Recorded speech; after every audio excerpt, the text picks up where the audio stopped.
Hello সবাইকে, আজকে অনেক দিন পর চলে এসেছি আরো একটা নিউ মিনি ভ্লগ নিয়ে। তো দিনটা ছিল জন্মাষ্টমীর দিন। তো জন্মাষ্টমীর দিনকে কি কি হলো, কি কি করলাম, বেসিক্যালি সেটাই রয়েছে এই ভ্লগ। সবার আগে নিজের বেডটাকে ক্লিন করে নিলাম, ঘরটাকে গুছিয়ে নিলাম, আর তারপর খেয়ে নিলাম সাদা সাদা পরোটা। এগুলো কিন্তু ভীষণ ভালো লাগে আমার খেতে। তারপর দেখো আমাদের ঠাকুর ঘরটা কি সুন্দর করে সাজিয়েছে, আর এই সিংহাসনটা দেখো কি সুন্দর লাগছে।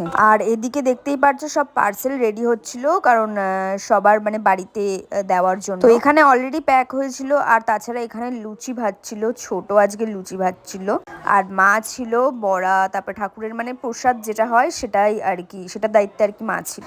আর এই তালের বড়াটা কিন্তু আগের দিনের করা ছিল, এটা মানে ঘরের জন্য। আমি তো কোনো কাজই করিনি ভিডিও করা ছাড়া, তো চলো ঝটপট করে স্নানটা করে আসা যাক। তোমরা হয়তো এটাই ভাবছো যে হঠাৎ করে আমি বাড়িতে রয়েছি কেন। অ্যাকচুয়ালি আমি অফিস থেকে ছুটি নিয়েছিলাম, কারণ আমার শরীর প্রচন্ড খারাপ হয়ে গেছে। তো সেই জন্য বলতে পারো বেশ কিছুদিন ধরে বাড়িতেই ছিল। লাঞ্চ করে আমি একটু ঘুমিয়ে পড়েছিলাম, আর তারপর দেখো 6:30টার সময় আমি ফেস প্যাক দিচ্ছি, আর তারপর রেডি হয়ে একটু বেরিয়েছিলাম, কিছু কেনাকাটা ছিল। আর এখানে ভ্যারাইটি অফ শীট মাস্ক ছিল, বাট কোনটা নেবো বুঝতেই পারছিলাম না, সেরকম একটাও নেই। আর এখানে দেখো এই বটলস গুলো কি কিউট লাগছে না, গ্লাস বটলস ছিল, তো আমি একটা নিয়েও নিয়েছি। বাইরে বেরোবো আর খাবো না, এটা তো হতেই পারে না, তো সোজা চলে গেছিলাম আইসবার্গে।